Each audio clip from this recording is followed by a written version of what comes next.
Hello everyone, welcome back to our channel. In today's video, I'll show you how to filter unknown FaceTime callers on iPhone. So let's get started. To use this feature, your iPhone must be updated to iOS 26. So after that, open up Settings. Inside Settings, scroll below, then tap on Apps. Inside Apps, search for FaceTime and then tap onto it. Just like that, scroll down, then you will see Call Filtering option. You need to go and simply tap the switch that says Unknown Colors.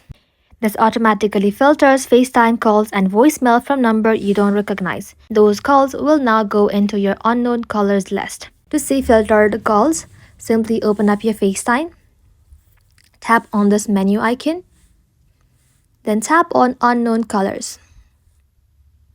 Here, you will find every FaceTime call that came from unknown number. And that's all it takes to turn on FaceTime call filtering on your iPhone.